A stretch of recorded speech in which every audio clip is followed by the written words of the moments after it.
کسی نوجوان نے، کسی بھائی نے اپنے بہن کی واقعتاً پرورش کی اور اسے اچھی جگہ شادی کر کے دی تو اس کے لیے اللہ تبارک و تعالی جنت لکھتا ہے، تو اس کے عوض وہ جنت حاصل کر سکتا ہے بڑا بھائی۔ استوصوا بالنساء خیرا، کہ میں تمہیں وصیت کرتا ہوں کہ تم عورتوں کے ساتھ حسن سلوک کرو۔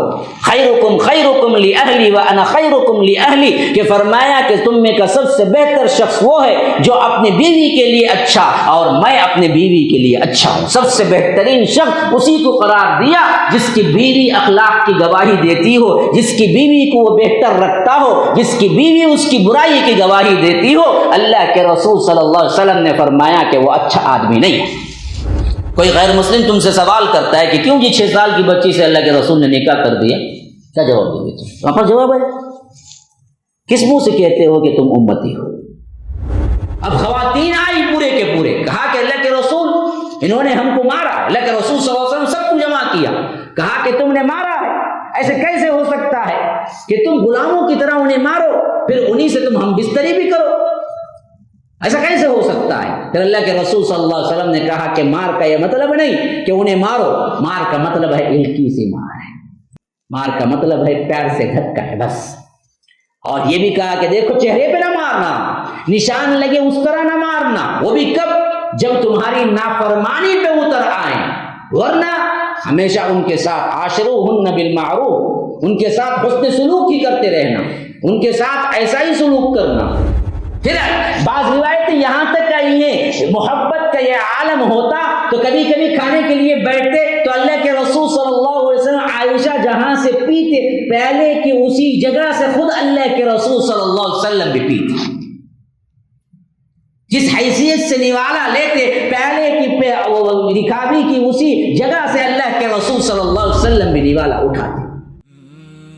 MSLI TV، رہنمائی بدلتی دنیا کے لیے۔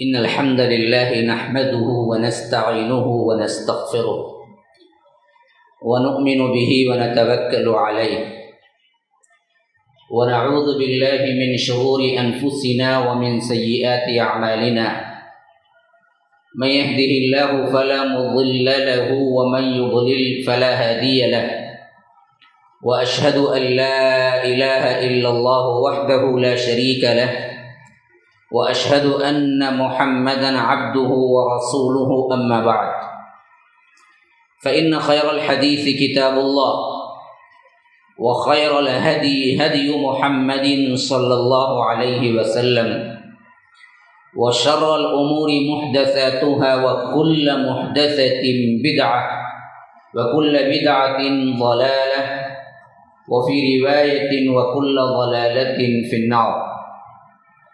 فأعوذ بالله السميع العليم من الشيطان الرجيم من همزه ونفثه ونفخه، يا أيها الذين آمنوا لا يحل لكم أن ترثوا النساء كرها ولا تعضلوهن لتذهبوا ببعض ما آتيتموهن إلا أن يأتين بفاحشة مبينة وعاشروهن بالمعروف فإن كرهتموهن فعسى أن تكرهوا شيئا ويجعل الله فيه خيرا كثيرا۔ وقال أيضا يا أيها الناس اتقوا ربكم الذي خلقكم من نفس واحدة وخلق منها زوجها وبث منهما رجالا كثيرا ونساء، واتقوا الله الذي تساءلون به والأرحام إن الله كان عليكم رقيبا۔ اللهم أرنا الحق حقا وارزقنا اتباعه وأرنا الباطل باطلا وارزقنا اجتنابه۔ اللهم علمنا ما ينفعنا وانفعنا بما علمتنا وارزقنا علما۔ رب اشرح لي صدري ويسر لي أمري وَاحْلُلْ عُقْدَةً مِّن لِّسَانِي يَفْقَهُوا قَوْلِي۔ اس اللہ کے نام سے ابتدا جس کے ناموں کی کوئی انتہا ہی نہیں۔ وَلَوْ أَنَّ مَا فِي الْأَرْضِ مِن شَجَرَةٍ أَقْلَامٍ والبحر يمده من بعده سبعة أبحر ما نفدت كلمات الله۔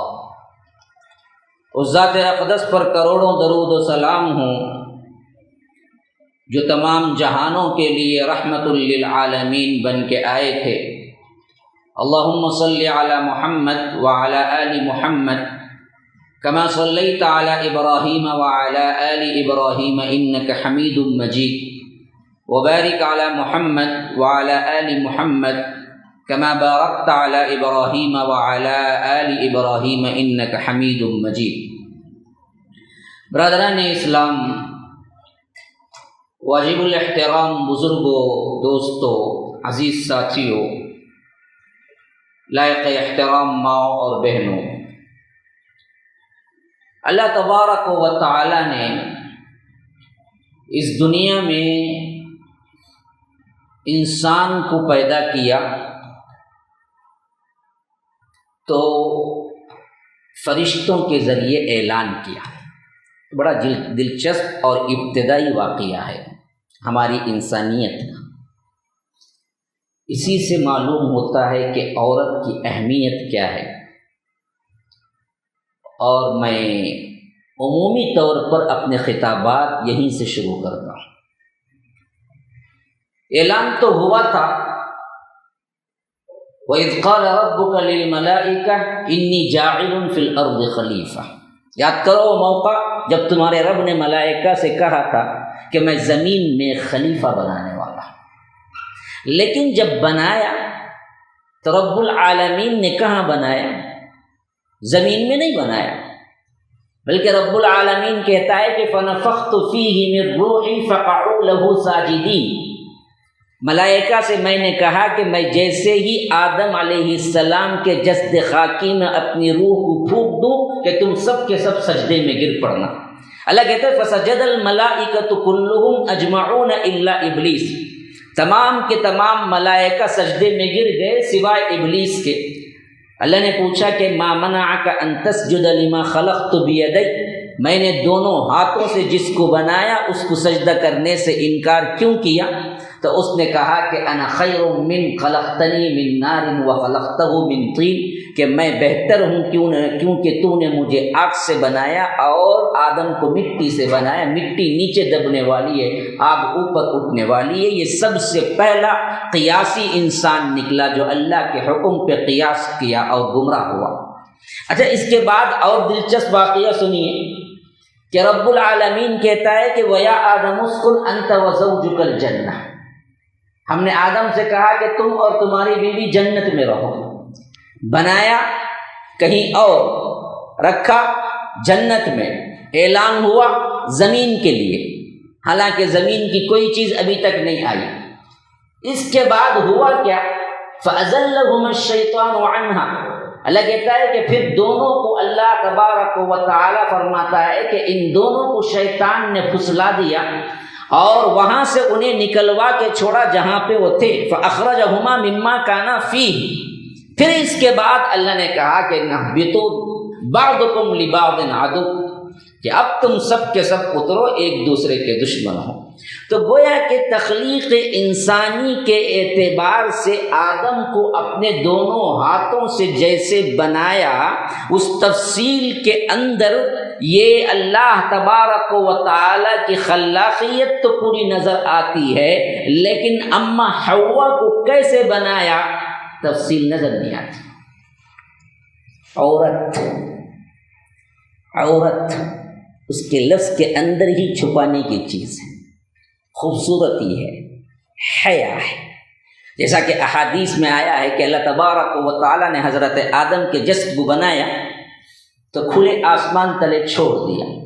بارش پڑتی تھی، دھوپ پڑتی تھی، بارش پڑی تو چکنی مٹی پہ پڑتی تھی، دھوپ پڑتی ہے تو ٹھکری بن جاتی تھی، جیسا کہ رب نے فرمایا کہ وَلَقَدْ خَلَقْنَا الْإِنسَانَ مِنْ صَلْصَالٍ مِنْ حَمَإٍ مَسْنُونٍ وَالْجَانَّ خَلَقْنَاهُ مِنْ قَبْلُ مِنْ نَارِ السَّمُومِ کہ ہم نے آدم کو کھنکھناتی ہوئی مٹی اور گارے سے بنایا، یعنی وہ مٹی جب آگ میں تپاتے ہیں تو ٹھکری بن جاتی ہے، یعنی آپ دراصل کسی مٹی کو چکنی مٹی کو اچھی طرح گوند دے، پھر اس کے بعد دھوپ میں رکا دے اور اس پہ آگ پہ تپائیں تو پھر وہ سخت اینٹ کی طرح جب بنتی ہے نا، اسے کہتے ہیں صلصال من حمأ مسنون۔ تو اللہ کہتا ہے کہ ہم نے ایسی ہی مٹی سے آدم کو بنایا تھا، تو آدم علیہ السلام ایک عرصے تک پڑے رہے، بارش بھی پڑتی تھی، دھوپ بھی پڑتی تھی، حتیٰ کہ حدیث کے یہاں تک الفاظ ہیں کہ کبھی کبھی شیطان وہاں سے گزرتا تھا تو منہ کے ذریعے سے شیطان حضرت آدم کے جسد خاکی میں آتا تھا، پھر باہر نکل جاتا تھا اور کہتا تھا کہ یہ اندر سے خالی ہے، میں اسے کیا کروں گا، بہت جلد اپنے دائرے میں، اپنے مکاریوں میں لے آؤں گا۔ اسی وقت سے دشمنی ہے اس کی، ان الشیطان لکم عدو فاتخذوہ عدوا۔ دیکھو شیطان تمہارا دشمن ہے، اسے دشمن ہی سمجھو۔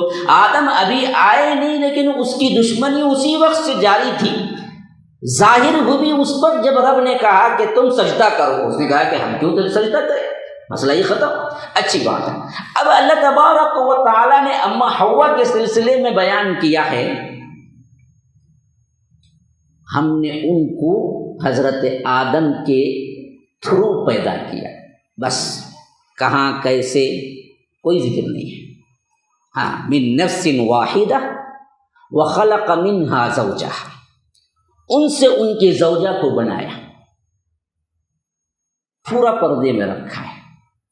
ہاں، یہاں تک کہ بعض احادیث کے الفاظ ہیں، حضرت آدم جنت میں سوئے رہے، جنت میں رہ کے بھی پریشان رہے، جنت میں رہ کے بھی پریشان رہے، تو اللہ نے انہیں سلا دیا۔ جب وہ اٹھے، پورے آب و تاب کے ساتھ اما حوا بیٹھی ہوئی تھی۔ حضرت آدم نے پوچھا کہ اللہ یہ کون ہے؟ اللہ نے کہا کہ یہ تمہاری بیوی ہے۔ آدم نے پوچھا بیوی کیا ہوتی ہے؟ کہا کہ یہ تمہارا سکون ہے۔ بیوی سکون کا دوسرا نام ہے، جہاں سکون نہ ہو وہاں بیوی ہو تو بیوی کا کوئی کام نہیں ہے، جہاں سکون ہو وہ اصل کیا ہے، گھرانہ ہے۔ جن کی بیویاں سکون نہیں دیتی ہیں، معلوم ہوا کہ وہ بیوی جو اصل سکون کا نام ہے وہ سکون ہی وہاں موجود نہیں ہے۔ تو اللہ تبارک و تعالی نے ابتدائے انسانیت سے عورت کو چھپایا اور عورت کے اندر خوبصورت، اور یہ بھی یاد رکھ لیجئے اما حوا دنیا کی خوبصورت ترین خواتین ہیں، خواتین میں سے ایک ہے، دنیا کی پوری خوبصورتی، جیسے ہم کہتے ہیں نا حضرت یوسف علیہ السلام کو اللہ تبارک و تعالی نے اعلی خوبصورتی دی، اما حوا کو پوری خوبصورتی جو پورے انسانیت کی عورتوں کی تھی وہ اما حوا کو دی تھی، اللہ نے بنایا تھا۔ ہاں، لیکن حضرت آدم کے ہی ذریعے سے الگ مٹی نہیں لی گئی، اور انہیں جب بنایا تو ان کا پتلا بنا کے بارش اور دھوپ میں نہیں ڈالا، بلکہ انہیں پردے میں بنایا اور بنا کے بٹھایا۔ تو اس وقت حضرت آدم پر نیند طاری کر دی، اور حضرت آدم اپنے نیند سے بیدار ہوئے تو دیکھا اما حوا بیٹھی ہوئی ہیں پورے لباس میں ملبوس۔ پھر اللہ تبارک و تعالی نے بتایا کہ یہ تمہاری زوجہ ہیں۔ پھر اللہ تبارک و تعالی نے اس دنیا میں جوڑے کو اتارا تو اکیلے آدم کو نہیں، اما حوا کو ساتھ میں اتارا، اور یہ بات بالکل غلط ہے جو یہودیوں نے بعد میں تورات میں تبدیل کر دی اور عیسائیوں نے اس کو مان کر رہبانیت اختیار کی، کہ یہ دراصل برائی کی جڑ ہے، یہ ایسی ہے جس نے آدم کو ورغلایا، جس کی وجہ سے آدم نے وہ پھل کھا لیا، جس کی وجہ سے وہ دنیا میں آئے۔ رب اس کی تردید کرتا ہے، اور جب بھی کہتا ہے تو کہتا ہے کہ دونوں نے غلطی کی۔ عیسائیوں نے اسی واسطے کیا ہے، رہبانیت اختیار کی، عورت آئی ہی نہیں، اور انہوں نے سمجھا کہ اللہ تبارک و تعالیٰ کا سب سے مقرب ترین ذریعہ جو اللہ کے قریب کر کے چھوڑتا ہے وہ عورت کو چھوڑ دینا ہے۔ اس واسطے انہوں نے عورتوں کو اتنا ذلیل کیا اور اتنا دور کیا، ان کے نزدیک شادی بہت بڑی سنگین ترین غلطی بن گئی، اور اس واسطے انہوں نے رہبانیت اختیار کی اور کہا کہ کوئی مذہبی پیشوا بننا ہے تو اس کو کبھی عورتوں کے قریب نہیں جانا۔ نتیجہ کیا ملا؟ چرچ کے اندر زنا کے اڈے بن گئے، اور زنا کے بچوں کی تدفین اتنی ہوئی کہ اگر ان لوگوں کی تاریخ پڑھ جائیں تو آپ کو شرم سے سر جھکانا نہیں بلکہ پوری تاریخ عیسائیت کو شرم سے سر جھکانا پڑے گا کہ ان کے چرچوں کے اندر زنا کے بچوں کے قبرستان ملے ہیں۔ یہ نتیجہ تھا عورت سے دوری کا، یہ نتیجہ تھا غلط فیصلے کا جو رب العالمین نے انہیں نہیں دیا۔ اچھا، دوسری بات، یہودیوں نے اسے اتنا بڑھایا، انہوں نے تو تورات میں لکھ ہی دیا کہ دیکھو جی یہ اصل میں بہکانے والی ہوا تھی، اس واسطے اللہ نے عورتوں کو ذلیل کرنے کے لیے انہیں ماہواری اور درد ذہ دے دیا۔ حالانکہ یہ بات نہیں، درد ذہ میں مبتلا ہو کر کوئی عورت مرتی ہے تو اللہ کے رسول کے مطابق وہ شہید ہے، اس کا مرتبہ بہت بلند ہے، وہ تکلیف سہ کے مری ہے۔ لیکن یہاں پر ان بدبختوں نے کیا کیا؟ کہا کہ یہ دراصل انہیں سزا کے طور پر دیا گیا، بلکہ اللہ کے رسول نے فرمایا کہ یہ تکلیف جو ماں اٹھاتی ہے بچے کو جنتے وقت، وہ اتنی بڑی تکلیف ہے، اسی کے عوض باپ کے درجے سے بھی 3 درجہ اوپر ہے ماں کا درجہ۔ ایک صحابی آئے، اللہ کے رسول صلی اللہ علیہ وسلم سے پوچھا کہ میرے حسن سلوک کا سب سے بہترین حقدار کون ہے؟ اللہ کے رسول صلی اللہ علیہ وسلم نے فرمایا ام کریمہ۔ کہا کہ ثم من، پھر اس کے بعد کون ہے؟ فرمایا کہ ام کریمہ۔ انہوں نے کہا کہ پھر ثم من، اس کے بعد کون ہے؟ کہا کہ ام کریمہ۔ انہوں نے کہا کہ پھر ثم من، اس کے بعد کون ہے؟ کہا کہ ابو۔ گویا کہ معلوم ہوا کہ 75% خدمت کا حق ماں کو ملتا ہے، 25% پہ باپ کو اکتفا کرنا پڑتا ہے۔ کیوں؟ جس تکلیف کے ساتھ وہ بچے کو جنتی ہے، وہنن علی وہن وفصالہ فی عامین، درد پہ درد، دکھ پہ دکھ اٹھا کے 2 سال تک اس کو دودھ پلاتی رہی۔ تو یاد رکھیے، اللہ نے جس کو عزت بخشا انہی چیزوں کو ان بدبختوں نے خواتین اور عورتوں کو ذلیل کرنے کے لیے اختیار کیا۔ لیکن جب قرآن اس واقعے کے لیے جب صحیح واقعہ گفتگو کرتا ہے، کہتا ہے کہ دونوں نے غلطی کی۔ فلما ذاق الشجرہ بدت لہما، دیکھیے یہاں پر دونوں کا صیغہ ہے، سوآتہما وطفقا یخصفان علیہما من ورق الجنہ، دونوں نے چکا تو وہ جو جنت کے لباس تھے وہ اتر گئے، پھر انہوں نے کیا کیا؟ اس درخت کے پتوں سے اپنے آپ کو ڈھانپنے لگے۔ پھر اس کے بعد توبے کی جو دعا کی اس میں بھی صیغہ کیا آیا ہے؟ دونوں کا آیا ہے، قالا ربنا، دونوں نے کہا، یعنی آدم نے بھی کہا، حوا نے بھی کہا۔ قالا ایک ہے، قالا 2 کا صیغہ ہے، تثنیہ کا صیغہ ہے۔ سورہ اعراف میں جب اللہ تبارک و تعالیٰ نے یہ دعا نقل کی، جس دعا کے ذریعے انہوں نے توبہ کی تھی آدم اور حوا، تو اللہ تعالیٰ کہتا ہے کہ ان دونوں نے ہاتھ اٹھا دیے، ان دونوں نے دعا کی، قالا ربنا ظلمنا انفسنا، اے ہمارے رب ہم نے اپنے جانوں پر ظلم کیا، وَإِن لَّمْ تَغْفِرْ لَنَا، اگر تو معاف نہ کرے گا، وَتَرْحَمْنَا، رحم نہ کرے گا، لَنَكُونَنَّ مِنَ الْخَاسِرِينَ، ہم تو خسارہ اٹھانے والوں میں سے بن جائیں گے۔ یہ ابتدا ہے جہاں پر تصحیح ہونی ہے۔ میں انڈائریکٹلی آپ کو بتا رہا ہوں کہ اسلام نے کہاں سے ابتدا کی عورتوں کی عزت کی۔ ابھی میں ٹاپک پہ نہیں آؤں، میں تمہید باندھ رہا ہوں، آپ تمہید میری سن کے بتا دیں، میں ٹاپک سنا کے بتلاؤں گا۔ تمہید میں ہی کہیں کہ نہیں مجھے بہت نیند آ رہی ہے، مولوی صاحب اللہ خیر صلی اللہ، بس مسئلہ ختم کرو، تو میں بھی مسئلہ ختم کر دیتا ہوں۔ ہاں، نہ آپ کا ٹائم برباد نہ میرا۔ آپ بتائیے کہ ہاں آپ جو کہہ رہے ہیں اس کو سننے کے لیے ہم تیار ہیں، وقت دینے کے لیے تیار۔ یہاں بیٹھے ہیں، پورا گھوم رہا ہے، مجھے تو عجیب مسائل پیش آتے ہیں۔ ایک انسان کو دیکھتا ہوں بالکل سامنے بیٹھے ہوئے خراٹے لے کے سوتا ہے، یار ہم 1 گھنٹے کی تقریر کو 50 دن تلاش کر کے جمع کر کے مواد سامنے لا کے رکھ کے پسینہ ہو رہے ہیں، اور آپ کیا میٹھی نیند سو رہے ہیں۔ بہت اچھا بولے بھائی، کیا بولے؟ اچھا بولے بھائی، ارے بولے کیا جی، کیا بولے کہ لیکن بہت اچھا بولے۔ کوئی ایک بات سمجھ نہیں آتی، بس رسمن بیٹھنا ہے، مجھے وہ نہیں چاہیے، 2 افراد دو مجھے، بس سننے والے ہوں، سمجھنے والے ہوں، کچھ لے کے جانے والے ہوں۔ اس ٹاپک پر مجھے آپ کو کچھ دینا ہے، مجھے صرف سنانا نہیں ہے، مجھے آپ کو کچھ دینا ہے۔ تو آپ اگر سن کے بتائیں گے انشاءاللہ میں سنا کے بتلاؤں گا آپ کو۔ لیکن آپ کہیں گے کہ نہ مولوی صاحب آپ کا کام کیا ہے، بہت سن لیا ہم نے، روزانہ ہی سنتے رہتے ہیں، جمعہ ہی سنتے رہتے ہیں، تو یہ بہت ہو گئی بات، تو نہ آپ اپنا وقت برباد کریں نہ میں، مجھے بھی بہت کام ہے اور آپ کو بھی بہت کام ہے۔ اصل مسئلہ یہی ہے کہ ہم دین کی بات کو کبھی سیریس لیتے ہی نہیں۔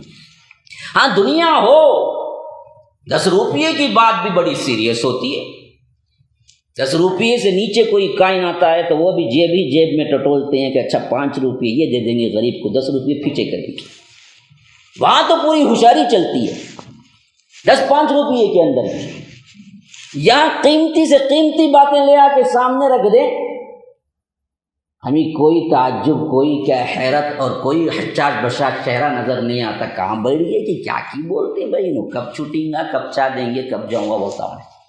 پہلے ایسے ستون، فین، چیئر سب دیکھ کو بیٹھتا پورے پلاننگ سے، ہاں یا تو سوؤں گا یا تو پیچھے بیٹھتا نام دکھانے کے واسطے، ذرا بھی لگا کچھ اٹھ کے وہاں سے چل جاؤں، معلوم بھی نہیں ہوگا کسی کو محفل کو۔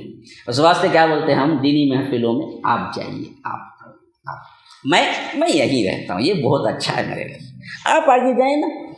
وہی دنیا کی چیزوں میں، کھانوں میں، ہوٹلوں میں، کیا جی کب سے بیٹھا ہوں، لائٹ نہیں اب تک کھانا، یہاں پایا چلتا ہے نا کھانوں میں۔ اے بچے سب ہٹو جی، بڑے آدمی کو پہلے دے با کھانے، یہاں نہیں چھوٹے بچوں کو سامنے بٹھا دے، ماشاء اللہ سے چھوٹے بچے بیٹھے، پورے بڑے کہاں بیٹھے دیکھو۔ حالانکہ مجلس کا ادب بالکل الٹا ہے، اللہ کے رسول ہمیشہ کہا کرتے ہیں میرے پیچھے وہ لوگ رہیں جو عقل میں ذہین و فطین ہوں، بڑے ہوں، پھر اس کے بعد بچے، پھر اس کے بعد عورتیں۔ یہ ہوتی تھی ترتیب کیا ہے نماز کی، یہی ترتیب تھی، سپریٹ ارینجمنٹ تو نہیں تھا نا جی۔ لیکن رسول صلی اللہ علیہ وسلم کے زمانے میں صلاۃ کا جو سسٹم تھا وہ کیا تھا، سب سے پہلے عقلاء، ذہین و فطین، بڑے لوگ، حفاظ، پھر اس کے بعد عام، پھر اس کے بعد بچے، پھر اس کے بعد خواتین، یہ سسٹم تھا۔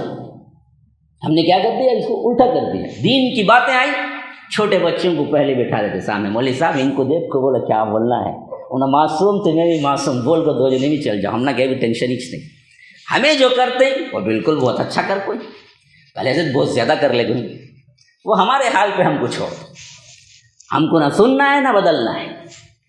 یہ بہت بڑا مسئلہ ہے ہمارا، جہاں بھی جاتا ہوں نا جی ایسے کئی لوگ ملتے ہیں۔ مسئلہ یہی ہے کہ دین کو جب تک آپ اپنی زندگی کا مقصد نہ بنائیں گے، حساسیت نہیں پیدا کریں گے، پھر تو دین کی باتیں آپ کو سمجھ نہیں آئیں گی۔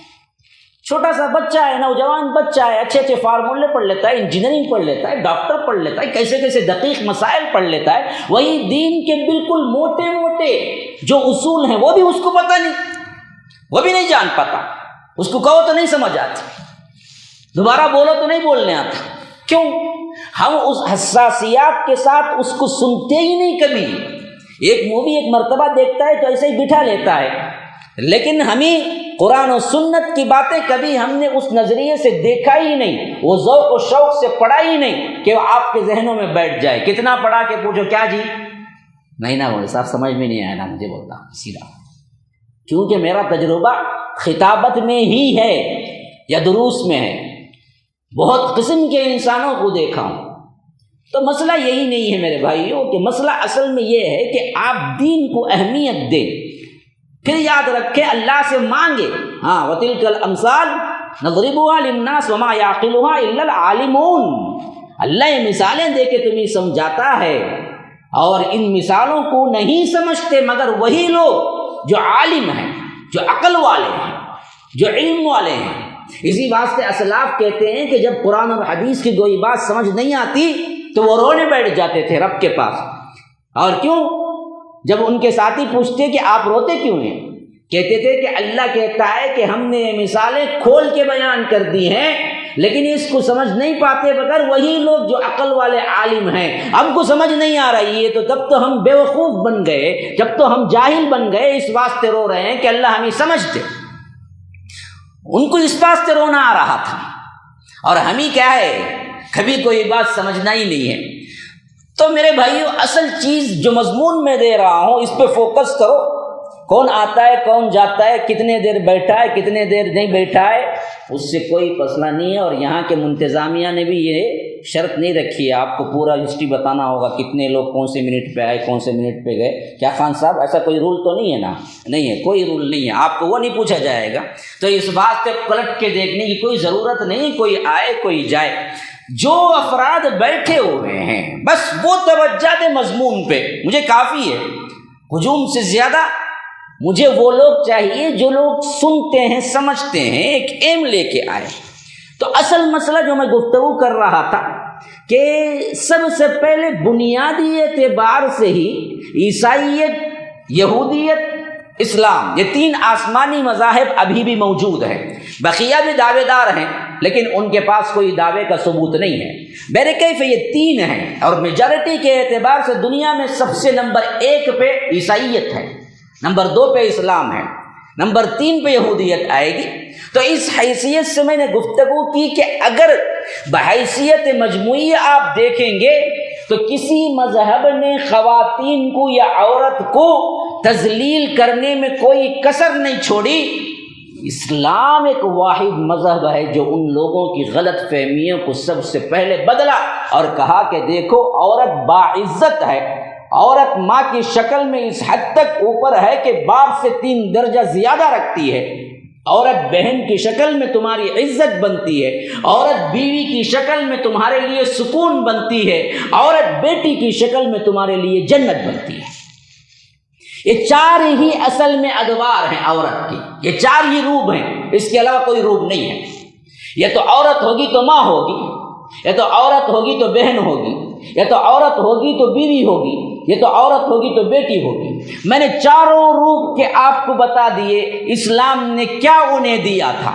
اگر ماں ہوگی تو عزت کے اعتبار سے وہ مقام ہے کہ باپ سے بھی 3 گنا بڑھا دیا، اور اللہ کے رسول صلی اللہ علیہ وسلم نے ماں کی وہ عظمت بیان کی جو اسلام کے علاوہ کوئی اور مذہب بیان نہیں کرتا، اور اس حیثیت سے سب سے بلند مقام اسلام نے دیا۔ اگر بہن ہے تو فرمایا کہ کسی نوجوان نے، کسی بھائی نے اپنے بہن کی واقعتاً پرورش کی اور اسے اچھی جگہ شادی کر کے دی تو اس کے لیے اللہ تبارک و تعالی جنت لکھتا ہے، تو اس کے عوض وہ جنت حاصل کر سکتا ہے بڑا بھائی۔ اور اسی طرح فرمایا کہ کوئی بیٹی ہے، 2 بیٹیاں اللہ نے دی، اس کی صحیح طور پر انہیں دانش کیا تو میں اور وہ جنت میں یوں ہوں گے، ایسے بتایا ایسے بتایا ایسے بتایا۔ صحابی کہتے ہیں کہ پہلے 3 کو کہا تو ایک صحابی اٹھے، اللہ کے رسول سے کہا کہ اللہ کے رسول اگر 2 بیٹیاں ہوں تو؟ کہا کہ 2 بیٹیاں بھی۔ اللہ کے رسول صلی اللہ علیہ وسلم کی مجلس ختم ہونے کے بعد صحابی کہتے ہیں کہ اس وقت کا ماحول ایسا تھا، اگر کوئی اٹھ کے کہتا کہ اللہ کے رسول 1 بیٹی تو بھی اللہ کے رسول اس کو یہی جواب دیتے کہ تم اس کے ذریعے جنت حاصل کر سکتے ہو۔ بیوی ہو تو فرمایا کہ یہ سراپا سکون ہے اور اس کے ساتھ نیک سلوک کرو، حتیٰ کہ حجۃ الوداع کے موقع پر فرمایا کہ استوصوا بالنساء خیرا، لوگوں سنو، سب سے بڑا مجمع 1,40,000 کا مجمع، کہا کہ لوگوں سنو، اپنی عورتوں کے ساتھ اچھا سلوک کرنے کی میں تمہیں وصیت کرتا ہوں، نصیحت نہیں، فرمایا کہ وصیت کرتا ہوں، استوصوا بالنساء خیرا، کہ میں تمہیں وصیت کرتا ہوں کہ تم عورتوں کے ساتھ حسن سلوک کرو۔ خیرکم خیرکم لأہلی وانا خیرکم لأہلی، کہ فرمایا کہ تم میں کا سب سے بہتر شخص وہ ہے جو اپنی بیوی کے لیے اچھا اور میں اپنے بیوی کے لیے اچھا ہوں۔ سب سے بہترین شخص اسی کو قرار دیا جس کی بیوی اخلاق کی گواہی دیتی ہو، جس کی بیوی کو وہ بہتر رکھتا ہو، جس کی بیوی اس کی برائی کی گواہی دیتی ہو۔ اللہ کے رسول صلی اللہ علیہ وسلم نے فرمایا کہ وہ اچھا آدمی نہیں۔ تو 4 روپ کے اعتبار سے 4 کو اللہ تبارک و تعالی نے اسلام میں بڑا اہم ترین مقام دیا، یہ بیسک لیول ہے۔ اب اس حیثیت سے آگے بڑھیے، میرے عنوان پہ آئیے، اللہ کے رسول صلی اللہ علیہ وسلم کا حسن سلوک خواتین اسلام کے ساتھ۔ ان خواتین اسلام کے اعتبار سے اس حیثیت سے گفتگو میری ہمیشہ ذہن میں رہے کہ آج کے دور میں خواتین کے اعتبار سے اسلام نے جو کچھ احسانات کیے اس کو مستشرقین نے، خاص طور پر دشمنان اسلام نے اسے چھپایا اور بتایا کہ اسلام نے ناانصافی کی، اس حد تک اس جھوٹ کو پھیلایا کہ بہت سے مسلمان بھی بظاہر زبان سے تو نہیں، اندر اندر قائل یہی ہیں کہ ہاں بھائی اسلام عورتوں کے ساتھ زیادتی کرتا ہے۔ اس معاملے میں جی حجاب میں آزادی چھین لی۔ اچھا کس معاملے میں بھائی؟ وراثت میں۔ ہاں مرد کا آدھا ہی عورت کو ملے گا۔ کس معاملے میں جی؟ اسی طرح غلام بننے میں۔ کس معاملے میں جی؟ اسی طرح شوہر کے انڈر میں رہنے میں۔ کس معاملے میں جی؟ اسی طرح کیا ہے مرد و زن کے برابری میں۔ اس طرح کے مسائل کو اٹھا کر انہوں نے پبلک کے اندر اس طرح نشو و نما، اس طرح اس کو کیا ہے پھیلایا کہ خود مسلمان عوام نے کیا سمجھ لیا، ہاں جی برابر ہے، غلطی تو ہے۔ اب اس غلطی سمجھنے کا نتیجہ کیا ہوا؟ خود اپنے آپ مجرم بن گئے، خود اپنے آپ۔ کیوں؟ نہ تم نے اسلام پڑھا، نہ جانا، نہ سیکھا۔ کوئی غیر مسلم تم سے سوال کرتا ہے کہ کیوں جی 6 سال کی بچی سے اللہ کے رسول نے نکاح کر دیا، کیا جواب دو گے؟ وہاں پر جواب ہے کس منہ سے کہتے ہو کہ تم امتی ہو؟ آج جس پر گفتگو ہوئی گستاخ رسول جو بنی، جس پر بلان تان ہو رہی ہے، مسئلہ جس نے اٹھایا وہ مسئلہ وہی تو ہے، حقیقت کیا ہے اس کی؟ جواب کیا دو گے تم؟ تمہارے پاس جواب ہے؟ ایک اور کتنی ہم نے تعلیم حاصل نہیں کی، ہم نے سیرت کے وہ نمونے پڑھے نہیں، ہمیں پتہ بھی نہیں ہے، بہت سو کو یہ پتہ بھی نہیں ہے کہ 6 سال کی عمر میں شادی ہوئی۔ کوئی غیر مسلم آ کے آپ سے کہے تو آپ سوال الٹا پوچھیں گے، صحیح ہے کیا ایسا بھی؟ کیونکہ ہم کو پتہ بھی نہیں ہے، اسلام سے واقف بھی نہیں ہے ہم۔ تو اصل وجہ یہی ہے کہ ہم نے اس کو سیریس نہیں لیا، تو خود ہمارے اپنے لوگ اس میں شک میں مبتلا ہوئے، علم حاصل نہیں کیا تو ہم خود مجرم بن گئے۔ آج اصل میں اسی فوکس، اسی اعتبار کے تناظر میں آپ کو اس سلوک بتانا چاہتا ہوں۔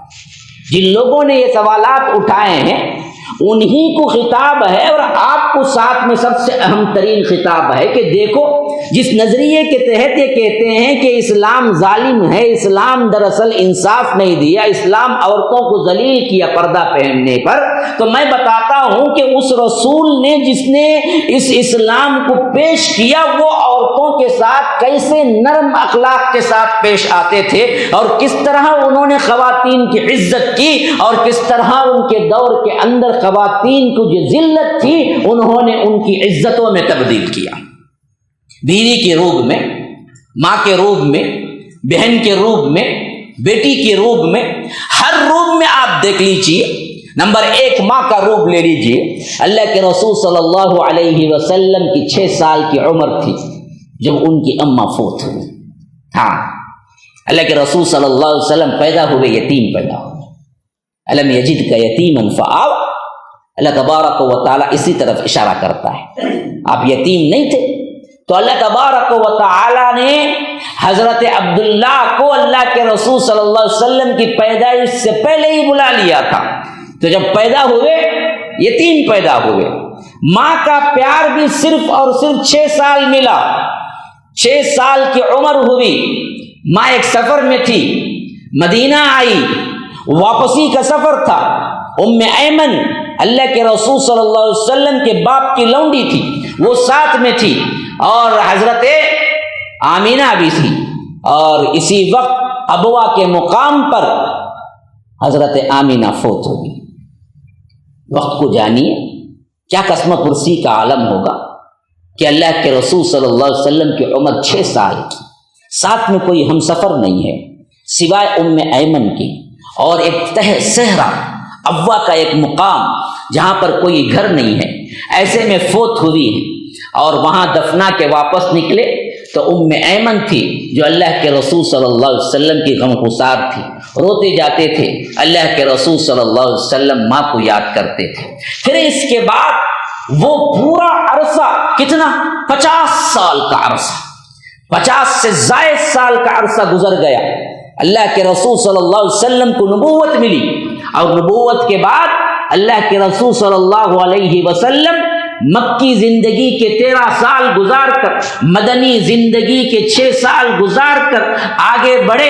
حج کے موقع پر جب اللہ کے رسول صلی اللہ علیہ وسلم واپس آئے اور آ رہے تھے، ایسے موقع پر اللہ کے رسول نے اللہ تبارک و تعالیٰ سے اجازت مانگی میں اپنے ماں کی قبر کے زیارت کروں، تو اللہ کے رسول صلی اللہ علیہ وسلم کو اللہ تبارک و تعالیٰ نے اجازت دی، اور اللہ کے رسول ماں کی قبر کی طرف آئے، بیٹھے اور اپنے ہاتھوں میں اپنے گھٹنے دیے، اور اللہ کے رسول کے صحابہ بیان کرتے ہیں کہ اللہ کے رسول بچوں کی طرح روئے ہیں، داڑھی مبارک تر ہو گئی، اتنا روئے اتنا روئے اتنا روئے۔ اب سب صحابہ کہتے ہیں کہ ہم سب مل کے روئے۔ یہ ماں کی محبت تھی حقیقی۔ ماں تو صرف 6 سال میں دودھ پلائی حلیمہ سعدیہ نے، 2 سال کی عمر میں دودھ پلایا، پھر اس کے بعد بعض روایتیں ہیں کہ 4 سال کی عمر تک پلایا۔ بہرکیف رضاعت کی مدت حلیمہ سعدیہ کے گھر میں ہوئی۔ یہ دودھ پلانے والی ماں بھی اس حیثیت سے عظمت والی تھی کہ اللہ کے رسول صلی اللہ علیہ وسلم کے دور مبارک میں ایک مرتبہ حلیمہ آئی تو اپنی چادر نکال کے اللہ کے رسول صلی اللہ علیہ وسلم نے ڈال دی اور کہا کہ اس پہ بیٹھو، میری ماں ہے، میری ماں ہے، میری ماں ہے۔ عظمت کا کوئی اندازہ کر سکتے جو اللہ کے رسول صلی اللہ علیہ وسلم نے اپنی رضائی ماں کو دیا تھا۔ حقیقی ماں کا تو وقت ہی نہ ملا، جو رضائی ماں ملی، وہ رضائی ماں جو دودھ پلائی تھی، ان کی یہ عزت تھی کہ اللہ کے رسول صلی اللہ علیہ وسلم اپنی چادر مبارک بچھا دی اور کہا کہ میری ماں یہاں بیٹھو، یہاں بیٹھو، یہاں بیٹھو۔ اللہ کے رسول صلی اللہ علیہ وسلم ماں کے درجے کی جو عظمتیں تھیں اس کو کیسے کیسے بیان کیا ہے، یاد رکھو ایسا مذہب کوئی دنیا میں نہیں ملے گا۔ فرمایا اویس ہیں حضرت عمر سے فرمایا، بخاری و مسلم کی روایت ہے، اندازہ لگاؤ کیا تعلیم دیتا ہے ماں کے بارے میں۔ اللہ کے رسول صلی اللہ علیہ وسلم نے کہا کہ ایک آدمی ہے، اویس ہے ان کا نام، اور قرنی ہے قبیلے کے اعتبار سے، اویس قرنی ہے۔ عمر اگر تم ان سے ملو، ان کی ایک نشانی ہے، بچپن میں انہیں برس آئی تھی، سفید پیچس کی جو بیماری ہوتی ہے برس جسے کہتے ہیں، وہ بچپن میں ان کو آیا تھا، پھر ان کی ماں نے دعا کی تو اللہ نے وہ بیماری کو ان سے دور کر دیا، لیکن ایک سکے کے برابر کا ہول پیٹھ پہ باقی ہے، یعنی ایک سکے کے برابر کا پیچ ابھی بھی باقی ہے، وہ نشانی ہے۔ دیکھو تم اگر ان سے ملو کون؟ فاروق اعظم کون؟ مراد رسول۔ ہم سب مرید اسلام ہیں، حضرت عمر مراد اسلام ہے، ہم سب اسلام کو چاہنے والے ہیں، لیکن اسلام نے جس کو چاہا وہ صرف ایک شخصیت ہے جو حضرت عمر ہے، جس کو اللہ کے رسول صلی اللہ علیہ وسلم نے کہا کہ اے اللہ جو جس کو تو چاہتا ہے، عمر بن ہشام، ابو جہل یا عمر بن خطاب، ان دونوں میں سے کسی ایک کو اسلام کی دعوت اور اسلام کی رحمت دے کر ہمارے اسلام کو ترقی دے، تو اللہ نے ابو جہل کو دھتکار دیا، حضرت عمر کو منتخب کر لیا۔ اسی واسطے علماء کہتے ہیں کہ ہم سب چاہنے والے ہیں اسلام کے، لیکن اسلام نے جس کو چاہا وہ صرف ایک شخصیت ہے جو عمر بن الخطاب ہے۔ ایسی شخصیت ان کو اللہ کے رسول کہتے ہیں کہ دیکھو اگر تمہاری زندگی میں اویس سے ملاقات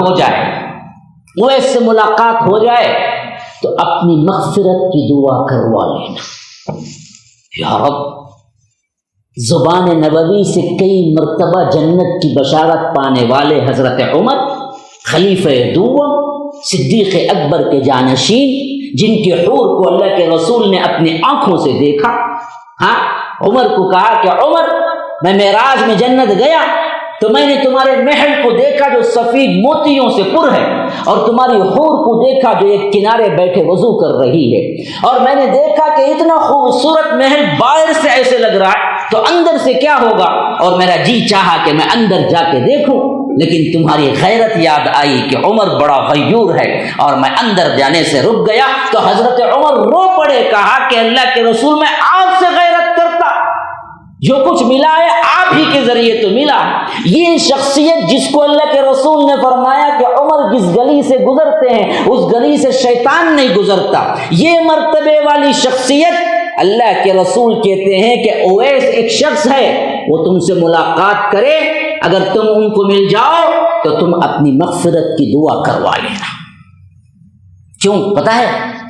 پھر ایک مرتبہ ایسا ہی ہوا، حج کے ایام تھے، حضرت عمر کے دور خلافت میں حضرت عمر کو معلوم ہوا اویس قرنی نام کا ایک بندہ ہے۔ آئے، پوچھا اویس ہو؟ کہا کہ ہاں۔ قرنی ہو؟ کہا کہ ہاں۔ بچپن میں برس کی بیماری آئی؟ کہا کہ ہاں۔ اس بیماری کی ایک نشانی ایک سکے کے برابر سفید ابھی بھی رہ گیا ہے، سفید دھبا؟ کہا کہ ہاں۔ کہا کہ ذرا بتاؤ مجھے، تو وہ ہٹا کے بتلائے۔ جب پیٹھ میں دیکھ لیا کہ وہ دھبا موجود ہے، پھر انہوں نے کہا کہ اویس ہاتھ اٹھاؤ، میرے لیے دعا کرو کہ اللہ میری مغفرت کر دے۔ اویس رو پڑے، کہا کہ آپ خلیفہ دوم، صحابی، جنت کی بشارت پانے والے، عشرہ مبشرہ، میں تابعی، صحابی کہاں تابعی کہاں، میں کیوں آپ کے لیے دعا کروں؟ میری دعا کی اہمیت کیا ہے؟ کہا کہ نہیں اویس، اللہ کے رسول صلی اللہ علیہ وسلم نے فرمایا کہ اویس سے ملو تو تم اپنی مغفرت کی دعا کروا لو، کیونکہ اویس نے ماں کی ایسی خدمت کی ہے کہ انہوں نے جب ہاتھ اٹھایا تو اللہ نے کبھی ہاتھ انہیں خالی نہیں لوٹایا۔ ماں کی خدمت، ماں کی خدمت کا صلہ۔ ہاں، قرآن نے کہا کہ ماں باپ کی اتنی عزت کرو، فلا تقل لهما اف ولا تنهرهما وقل لهما قولا کریما، ان کے ساتھ بات کرو، کبھی جھڑکی نہ دینا، اف بھی نہ کہنا، اف اف اف۔ علماء مفسرین کہتے ہیں اف سے بھی اگر کوئی کم لفظ ہوتا تو اللہ تعالیٰ وہ قرآن میں رکھتا، لیکن اف سے کم کوئی اور لفظ نہیں ہے، اسی لیے فرمایا کہ ماں کے سامنے اف بھی نہ کرنا، اف اف کا لفظ بھی نہ کہنا، جھڑکی نہ دینا۔ وَقُلْ لَهُمَا قَوْلًا كَرِيمًا، جب ان سے بات کرنا تو بڑے نرمی کے ساتھ۔ حسن بصری بہت بڑے واعظ تھے، بہت بڑی اونچی آواز تھی، بغیر مائک کے ہزاروں کے مجمع کو خطاب کرتے تھے وہ زمانے میں، لیکن جب ماں سے آتے اتنا آہستہ آواز کر لیتے، ماں کو پوچھنا پڑتا کہ بیٹا دوبارہ کہو تم نے کیا کہا، بیٹا دوبارہ کہو تم نے کیا کہا۔ شاگردوں نے پوچھا کہ استاد، آپ کی آواز کو اللہ نے اتنی بلندی دی کہ ہزاروں کے مجمع کو خطاب کرتے ہیں، لیکن ماں سے جب کہتے ہیں تو آپ اتنی آواز آہستہ کر لیتے ہیں کہ ماں پوچھتی ہے کہ بیٹا تم نے کیا کہا؟ کہ اللہ نے ہمیں حکم دیا ہے کہ ماں کے سامنے آواز کو پست رکھو، اور مجھے ڈر ہے کہ کہیں میری آواز اونچی نہ ہو جائے اور میرے عمل غارت نہ ہو جائے۔ یہ ماں کی عزت دی اسلام نے۔ ایک عورت، لیکن عزتوں کی بلندیاں دیکھو کہاں پر، کہ ماں کی عزت دیکھو۔ اللہ کے رسول نے فرمایا بنی اسرائیل میں ایک شخص تھا جریج، بخاری و مسلم کی روایت ہے، میرے پاس سمجھ نہیں آ رہا ہے کہ وقت ساتھ دے گا یا نہیں کہ میں تمام روپ تمام صفات کے اعتبار سے واقعات بیان کروں۔ میرے کیف دیکھیں گے کتنا وقت میں وسعت ہے، جتنا آپ لے سکتے ہیں میں آپ کو دینے کی کوشش کروں گا۔ تو حضرت جریج کے بارے میں اللہ کے رسول صلی اللہ علیہ وسلم کہتے ہیں کہ وہ اللہ کا اتنا بڑا پیارا بندہ تھا، ایسا عبادت گزار بندہ تھا کہ ہر طرف اس کے چرچے ہو گئے، ہر جگہ اس کی کے چرچے تھے، لوگ کھڑے ہو کے باتیں کرتے تھے چوراہوں پر، تو یہی باتیں کرتے تھے کہ جریج اتنے بڑے ہیں، اتنے بڑے زاہد ہیں، اتنے بڑے عالم ہیں، اتنے بڑے عبادت گزار ہیں، جہاں دیکھو ان کی تعریفیں تھیں، یہاں تک کہ وہ رکعت باندھے۔ ہاں، نماز کے لیے رکعت باندھے۔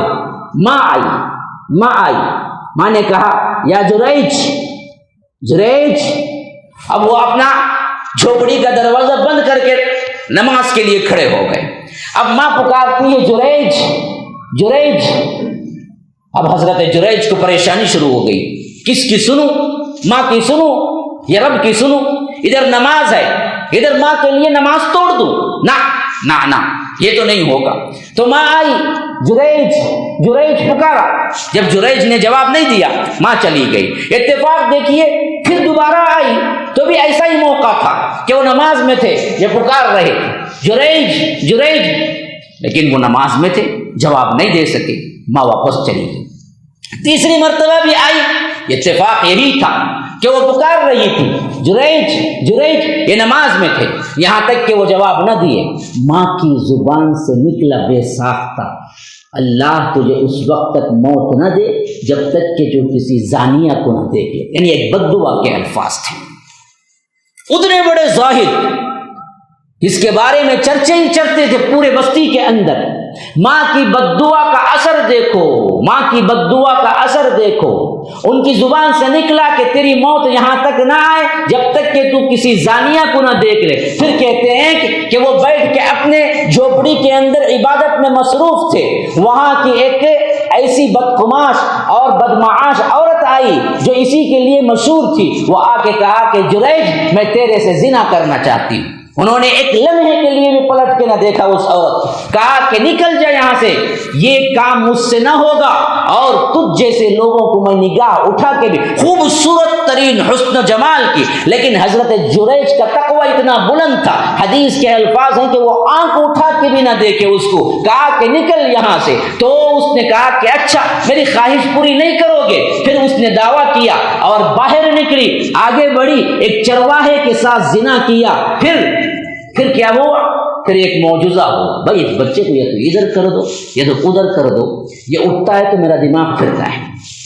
ہاں، تو وہ ایک محفل میں بیٹھے جریج بیان دے رہے تھے، وہ آئی اور کہا کہ آپ جریج کے بارے میں یوں بیان کرتے ہیں، آپ یوں تعریفیں کرتے ہیں، جریج تو وہ ہے جو میرے ساتھ زنا کیا ہے، اور بچے کو لا کے سامنے رکھی، کہا کہ یہ جریج کا بچہ ہے جو زانی کا بچہ ہے، جو ولد الزنا ہے۔ لوگ پھر گئے، دماغ گرم ہو گئے۔ عوام کا حال یہی ہوتا ہے، جب محبتوں پہ عقیدتوں پہ آتی ہے تو جوتیاں اٹھا کے پھرتی ہے، جب کسی مسئلے میں دماغ پھرتا ہے تو پھر اسی جوتی سے مارتی بھی ہے۔ ہاں، کسی میں بھی سمجھ سے کام نہیں لیتی، پہلے والا بھی حقیقت نہیں، دوسرے والا بھی حقیقت نہیں۔ تو عوام تھی، انہوں نے غصے میں آیا تو ان کی پوری جھوپڑی کیا ہے مسمار کر دی، کہا کہ ہم نے تو کیا کیا نہیں سمجھ کر کے رکھا تھا، اور تم نے تو کیا ہے اس سے زنا کیا، اور یہ ولد الزنا بچہ ہے تمہارا۔ یہاں تک کہ انہوں نے کہا کہ دیکھو جلدی نہ کرو، یہ دراصل میرا بچہ نہیں ہے۔ کہا کہ پروف کیا ہے؟ اس زمانے میں تو کوئی ڈی این اے ٹیسٹ نہیں تھا کہ وہ کہتے تھے کہ ڈی این اے ٹیسٹ اٹھا لو۔ تو انہوں نے کہا کہ مجھے 2 رکعت نفل نماز پڑھنے کی وقت دو۔ کہا کہ کر لو۔ اٹھے، نماز پڑھی، پھر بچے کے پاس آئے، یوں پیٹ پہ یوں مارا پیٹ پہ۔ حدیث کے الفاظ ہیں، کہا کہ بیٹے بتا تیرا باپ کون ہے؟ شیرخوار بچہ، ابھی 2-3 دن کا بچہ، دودھ پیتا بچہ، کیا بات کرے؟ جیسے عیسیٰ نے گود میں بات کی حضرت عیسیٰ علیہ السلام، ویسے ہی دوسرے بچے نے دنیا میں کوئی بات کی تو وہ یہ بچہ ہے جس نے کہا، جیسے ہی جریج نے کہا کہ بتا تیرا باپ کون ہے، تو وہ بول پڑا کہ فلاں چرواہ۔ ولایت کے اعتبار سے ولی کا مقام دیکھو کہاں تک ہے کہ انہوں نے ایک چھوٹے سے شیرخوار بچے کو رکھا اور بتا کے کہا کہ تو بتا تیرا باپ کون ہے، تو شیرخوار بچہ بول پڑا کہ میرا باپ فلاں چرواہا ہے۔ ولایت کا اس مقام پر، لیکن ساتھ میں ماں کی دعا اور بد دعا کا اثر دیکھو، مقام دیکھو۔ ماں نے کہا کہ تیری موت نہ آئے جب تک کہ تو کسی زانیہ کی کسی زانیہ کے چہرے کو نہ دیکھ لے۔ تو ماں کی بد دعا کا اثر تھا کہ جریج نے زانیہ کا چہرہ دیکھا۔ ماں کی عظمتوں کا، ماں کی خدمتوں کا، ماں کا مقام جو اسلام نے دیا، ان احادیث سے اللہ کے رسول صلی اللہ علیہ وسلم نے کیسے تربیت کی صحابہ کی، کیسے ماں کا مقام بتلایا۔ نمبر 2، اور بیوی کے اعتبار سے اللہ کے رسول صلی اللہ علیہ وسلم نے کیسے سلوک کیا خواتین سے، بے شمار مثالیں۔ اللہ کے رسول صلی اللہ علیہ وسلم جب خواتین اسلام اس زمانے کے اعتبار سے، حضرت عمر کہا کرتے ہیں خاص طور پر ہم مدینہ آئے تو مدینے کے اندر یہ رواج تھا کہ شوہر کو بھی بیوی جواب دیتی تھی، لیکن عربوں میں مکے کے اندر یہ رواج نہیں تھا۔ ایک مرتبہ میں نے کچھ کہا تو میری بیوی نے جواب دیا، میں نے تعجب سے پوچھا تم مجھے جواب دیتی ہو؟ انہوں نے مسکرا کے کہا کہ میں تمہیں جواب نہیں دیتی بلکہ مجھ سے بھی اعلیٰ ترین شخصیت محمد الرسول اللہ صلی اللہ علیہ وسلم کو بھی ان کی بیویاں جواب دیتی. کہاں مقام لے آ کے کھڑا کر دیا، دیکھو کیا عزتیں دی، کیا رفعتیں دی. کہا کہ اللہ کے رسول صلی اللہ علیہ وسلم بھی بیویوں کو اتنی اہمیت دیتے ہیں کہ وہ بھی جواب دیتی ہیں باقاعدہ. اللہ کے رسول صلی اللہ علیہ وسلم اسے برا نہیں مانتے، ان کو ان کا حق دیتے ہیں. مشورہ کرنا تو سب سے زیادہ بعید ترین بات تھی، وہ سوچ بھی نہیں سکتے تھے کہ عورت سے بھی مشورہ. لیکن حضرت ام سلمہ سے اللہ کے رسول نے مشورہ کیا. ہاں بعض لوگ آج بھی بولتے بیوی سے مشورہ کرے تو برباد ہو جائیں گے. تو کون بولے؟ کیا منحوس ہے وہ؟ بے عقل ہے، بے وقوف ہے؟ ہاں اسلام نے یہی تربیت دی ہے. کون کہا؟ اللہ کے رسول صلی اللہ علیہ وسلم نکلے، صلح حدیبیہ ہو گیا، عمرے کی نیت تھی. اللہ کے رسول صلی اللہ علیہ وسلم نے جب دیکھا کہ یہ لوگ ہمیں اجازت نہیں دیں گے تو اللہ کے رسول صلی اللہ علیہ وسلم نے صحابہ سے کہا کہ صحابہ اٹھو، سر منڈوا لو، اب ہم بیت اللہ تک نہیں پہنچ سکتے کیونکہ انہوں نے اجازت نہیں دی ہے. تمام کی خواہش تھی کہ ہمیں اجازت مل جائے اور ہم عمرہ کر لیں، لیکن یہاں یہ لوگ آڑے آ گئے. اللہ کے رسول صلی اللہ علیہ وسلم اٹھے، کہا کہ لوگوں سنو، اب ہم عمرہ نہیں کر سکتے، سر منڈوا لو، یہیں سے واپس جانا ہوگا. کوئی صحابی ٹس سے مس نہیں ہوا. یہ پہلا موقع تھا جب اللہ کے رسول کہہ رہے تھے، صحابہ نہیں مان رہے. پہلی بار کہا کوئی نہیں، دوسری بار کہا کوئی نہیں، تیسری مرتبہ اٹھے کہا کہ لوگوں سنو، اب عمرہ نہیں ہو سکتا، اپنے سر کو مڑوا لو، یہیں پر حلال ہو جاؤ. کوئی صحابی، اللہ کے رسول صلی اللہ علیہ وسلم کو اس کا دکھ ہوا. گھر میں گئے، ام سلمہ ساتھ تھی اس وقت سفر میں، کیونکہ ہر مرتبہ ایک بیوی کو ساتھ لے جاتے تھے. اس وقت حضرت ام سلمہ تھی. اندر آئے، پریشان حال دیکھا تو ام سلمہ رضی اللہ عنہا نے کہا اے اللہ کے رسول آپ پریشان دکھائی دیتے ہیں. کہا کہ کیا کروں کہ میں نے 3 مرتبہ کہا لیکن صحابہ میرے کوئی ایک نے بھی بات نہیں سنی. اللہ کے رسول صلی اللہ علیہ وسلم نے جیسے ہی یہ بات کہی، حضرت ام سلمہ نے کہا کہ میں آپ کو ایک مشورہ دوں. کہا کہ دو. کیا مشورہ ہے؟ کہا کہ آپ نہ کہیں بلکہ کر کے دکھا دیں. آپ باہر جائیں، حجام کو بلائیں اور کہیں کہ سب سے پہلے میرے سر کو مڑواؤ تو دیکھیں. پھر صحابہ جیسے ہی دیکھیں گے آپ کو سر مڑاتے ہوئے تو سب لوگ دوڑ پڑیں گے. اللہ کے رسول صلی اللہ علیہ وسلم نے یہ بات سنی، خوش ہوئے، باہر نکلے، حجام کو بلایا، کہا کہ میرے سر کو مڑواؤ. جیسے ہی حجام نے آپ کے سر کو مڑوانا شروع کیا، صحابہ نے دیکھا تو دوڑے بھاگے آئے اور ہر ایک دوسرے کے سر مڑانے لگے، کیونکہ جو امید بنی ہوئی تھی کہ ابھی ہو جائے گا، ابھی ہو جائے گا، جب اللہ کے رسول نے خود پیروی کر لی تو صحابہ نے سوچا کہ اب اس سال کبھی نہیں ہو سکتا، اگلے سال ہی ہو سکتا ہے، تو سب کے سب تعمیل کر لی. یہ حضرت ام سلمہ کے مشورے پہ ہوا. خواتین کی عزت دیکھو، خواتین کے ساتھ خاص طور پر بیویوں کے ساتھ لاڑ پیار دیکھو. ہمیں ذرا سا بڑا کوئی ملا ہوتا ہے تو پھر تو کیا ہے، وقت بھی نہیں دیتا اور ساتھ ساتھ سمجھتا ہے کہ ہم دراصل کیا ہیں، بڑے کم طراق سے کر و فر سے ملنا چاہیے تبھی ہماری عزت ہے نا. اما عائشہ روایت کرتی ہیں کہ شادی ہوئی، اللہ کے رسول صلی اللہ علیہ وسلم کے ساتھ ایک سفر میں تھی. اللہ کے رسول صلی اللہ علیہ وسلم نے سفر کے لشکر کو آگے کیا اور کہا عائشہ میرے ساتھ دوڑ لگاؤ گی؟ یا رب کیا حسن سلوک ہے، دیکھیے بیوی سے. وقت کا عظیم ترین انسان اور وقت کا سب سے بزیسٹ انسان، پوری دنیا انسانیت کا بوجھ ہے، لیکن اللہ کے رسول اپنی بیوی کے لیے کیسا وقت نکالتے ہیں. دیکھیے لشکر جا رہا ہے، لشکر کو پردے کا خیال کر کے آگے بھیج دیا. جب پیچھے اما عائشہ رہ گئی تو حضرت عائشہ سے پوچھا کہ عائشہ دوڑ لگاؤ گی، یعنی رننگ ریس کھیلیں گے. آج کوئی مولانا اپنی بیوی سے کہے اور کوئی دیکھ لے ضروری جینے کیسا ہوگا، دیکھو جی بیوی کا غلام بن گا جینے. ہم بولے سمجھتے ہیں کہ بہت بڑی غلط ہے. وہی معشوقہ سے کرے تو سب چلتا ہے، ارے بیوی سے کرو، معشوقہ سے نہیں، وہ حرام ہے. بیوی کو محبوبہ بناؤ. اللہ کے رسول نے کہا کہ اما عائشہ سے رننگ ریس کریں گے. اما عائشہ نے کہا اچھا تو فلاں مقام تک کیا تعین ہوا، یہاں سے یہاں تک ہم دوڑیں گے.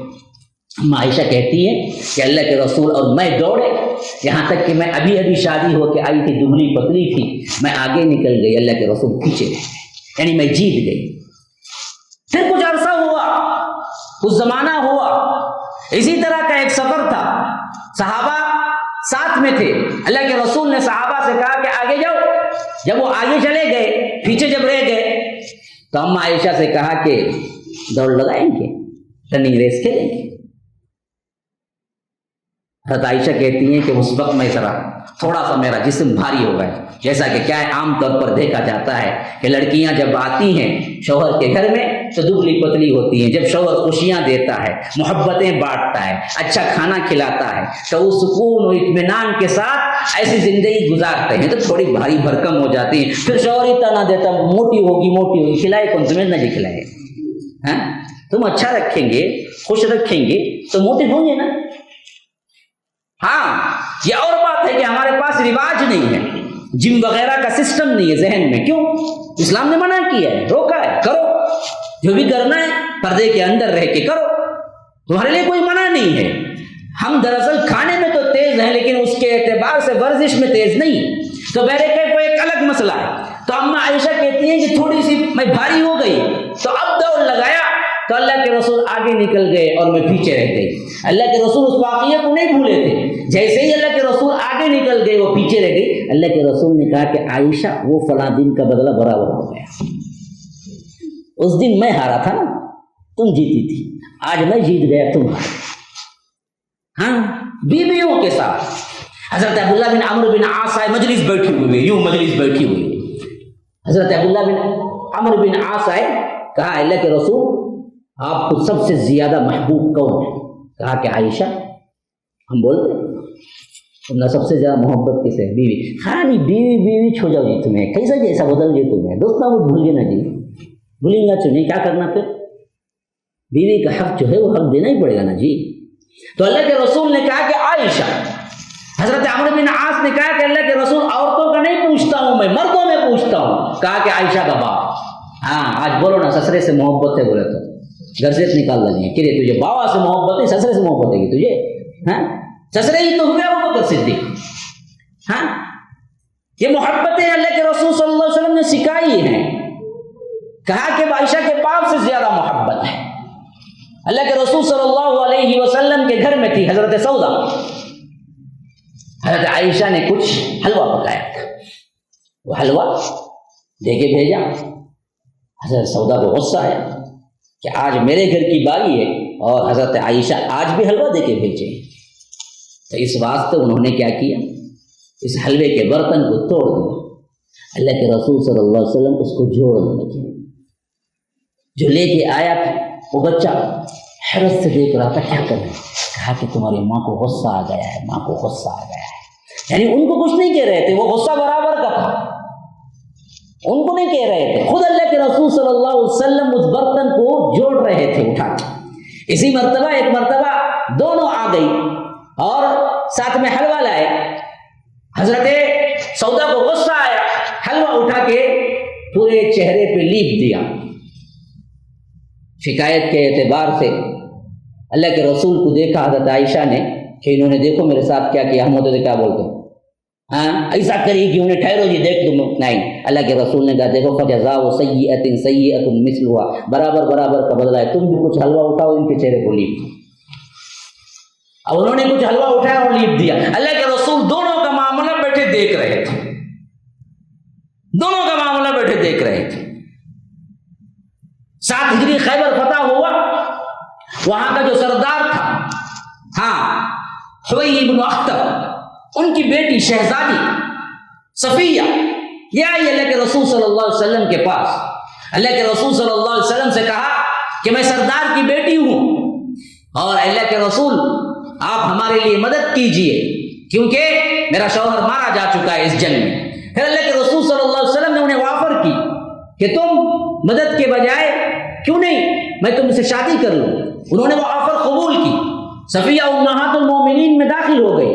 پھر کہتے ہیں کہ جیسے ہی وہ باہر آئی، کیونکہ ناز و نعم میں پلی ہوئی تھی نا، سردار کی بیٹی تھی، تو جب وہ آئی اللہ کے رسول صلی اللہ علیہ وسلم گھوڑا لائے، گھوڑا سامنے آیا اللہ کے رسول صلی اللہ علیہ وسلم کا گھوڑا جیسے ہی آیا، اب گھوڑے پہ بھی اونچا ہوتا ہے بہت بڑا، اور اس پہ چڑھنے کے لیے رکاب ایک ہوتی ہے جہاں پر پاؤں رکھا جاتا ہے پھر چڑھتے ہیں، یہ رکاب پہ پاؤں رکھ کے چڑھنا مشکل ہو رہا تھا حضرت صفیہ کو، تو اللہ کے رسول صلی اللہ علیہ وسلم نے اپنی ران پیش کی، اس پہ پاؤں رکھ کو پھر چڑھو۔ وہ آج کے زمانے میں ایسے ہے کہ کوئی کار میں بیٹھنے کے لیے بیوی آئی تو شوہر دروازہ کھول کے کھڑے کہ آپ اندر بیٹھ جائیں تو ہمیں کیا بولیں گے؟ دیوانہ ہوگا جی، انہیں وہ پاگل ہوگا، دیوانہ ہوگا، بیوی کے پیچھے دروازہ کھول لے وہ کھڑا ہے جی غلام بن کو۔ کیا غلط کیا؟ معشوقہ کے لیے کیا، حرام کاری کی، اپنی بیوی کے لیے کیا۔ بیوی سے محبت نہ کرو گے تو پھر کس سے کرو گے؟ ان کو عزت نہ دو گے تو پھر کس کو دے گے؟ وہ تمہاری عزت ہے، تم ان کی عزت، وہ تمہارا لباس ہے۔ ہاں، ہن لباس لکم وانتم لباس لہن، یہ اللہ کے رسول صلی اللہ علیہ وسلم نے سکھایا ہے۔ تو اللہ کے رسول صلی اللہ علیہ وسلم نے اپنا ران پیش کیا کہ اس پہ رکھو پاؤں پھر اوپر بیٹھو۔ صحابہ دیکھ رہے تھے۔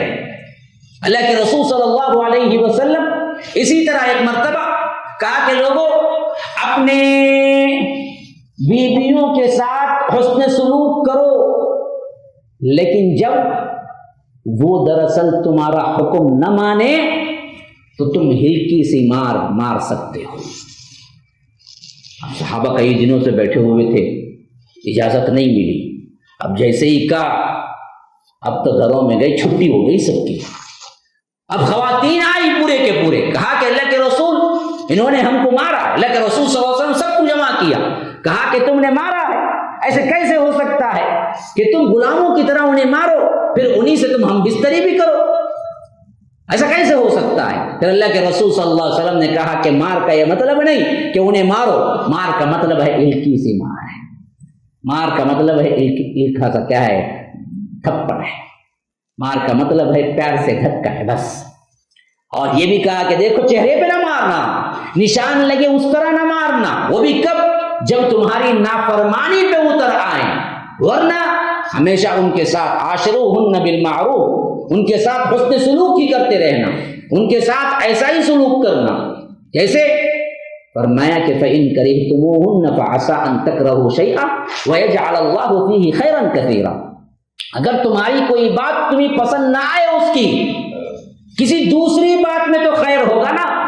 کوئی بیوی 100% تو برائی کی گڑ نہیں ہوگی، کوئی بیوی 100% تو تمہارے لیے خراب نہیں ہوگی، کسی میں خرابی ہے تو کسی میں اچھائی ہے نا، اچھائی کو قبول کر لو، برائی کو چھوڑ دو۔ چائے میں شکر نہیں ہے لیکن تم ڈال لو گے تو گھٹ جاؤ گے، یہ کیا جی ہے چائے میں شکر اس نے، کبھی دیکھو ایسا لے کر لے لے کیوں جی؟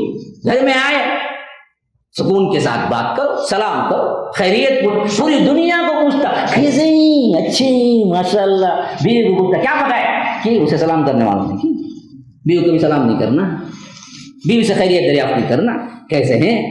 اچھے ہیں؟ ابھی نکلے 9 بجے آفس، 12 گھنٹے کو پھر فون آیا، السلام علیکم، کیسے ہیں؟ اچھے ہیں، خیریت سے ہیں، کیسا گزرا 2-3 دن؟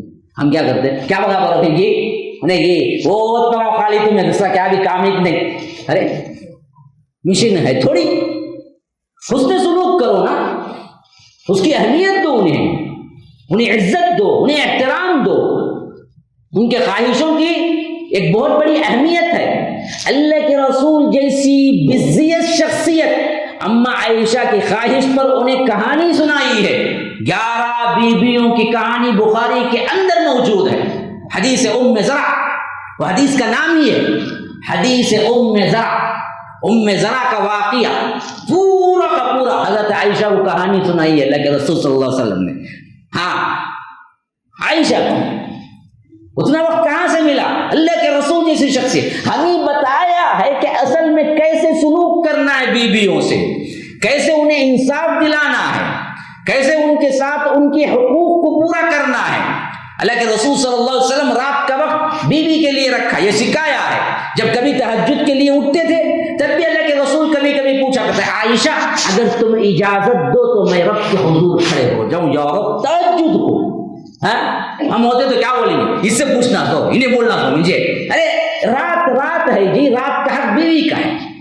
ہاں، رات کا حق بیوی کا ہے، اگر تمہارا معاملہ رات باہر رہنے کا ہے تو اس سے پوچھنا ہے اجازت لینی ہے. اسی واسطے حدیث میں الفاظ آئے ہیں, کبھی کبھی اماں عائشہ سے اللہ کے رسول پوچھا کرتے تھے, عائشہ اگر تم اجازت دو تو میں رب کے حضور کھڑا ہو جاؤں. اللہ کے رسول صلی اللہ علیہ وسلم کی اس بات پر اماں عائشہ کہتی تھی کہ قربان جاؤں اللہ کے رسول, آپ کا قرب میرے لیے سب سے عظیم ترین تحفہ ہے, لیکن رب کے حضور کھڑا ہونا اس سے تو میں انکار نہیں کر سکتی. آپ تہجد میں رہیے. ہاں, پھر بعض روایتیں یہاں تک آئی ہیں, محبت کا یہ عالم ہوتا تو کبھی کبھی کھانے کے لیے بیٹھتے تو اللہ کے رسول صلی اللہ علیہ وسلم عائشہ جہاں سے پیتے پہلے کی اسی جگہ سے خود اللہ کے رسول صلی اللہ علیہ وسلم بھی پیتے. جس حیثیت سے نوالا لیتے پہلے کی رکابی کی اسی جگہ سے اللہ کے رسول صلی اللہ علیہ وسلم بھی نوالا اٹھاتے. اما عائشہ رضی اللہ عنہ ایک مرتبہ سر پکڑے بیٹھی ہوئی تھی. کہا کہ کیا ہوا؟ کہا کہ اللہ کے رسول سر درد ہے. کہا کہ عائشہ فکر نہ کرو, اگر تم میری زندگی میں وفات پاؤ تو میں تمہیں نہلاؤں, کفناؤں اور تمہیں اپنے ہاتھوں سے دفن کروں. گویا کہ ڈھارس بنا رہے ہیں, لیکن بیوی ہوتی ہے نا. تو ہم عائشہ نے کہا کہ اچھا پھر آپ مجھے کفنائیں گے, دفنائیں گے, پھر فوری طور پر اس جگہ نئی شادی کر کے لائیں گے. کس سے بات ہو رہی ہے؟ لیکن بیوی کا حق ہے. اللہ کے رسول نے کچھ نہیں کہا.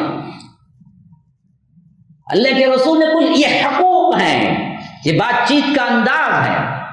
ہم ہوتے تو کہ میں کون پتا ہے کس سے بات کر نا, بیوی ہے, ان کو کچھ حقوق ہیں بولنے کے, وہ حق مرد کو دینا چاہیے. اس سے بڑا حق کیا ہوگا جب اللہ کے رسول انہیں ڈھارس بنا رہے ہیں, کہہ رہے ہیں کہ عائشہ تم مجھ سے پہلے وفات پا جاؤ گی تو میں تمہیں دھلاؤں, میں تمہیں کفناؤں, میں تمہیں نہلاؤں, میں تمہیں دفناؤں.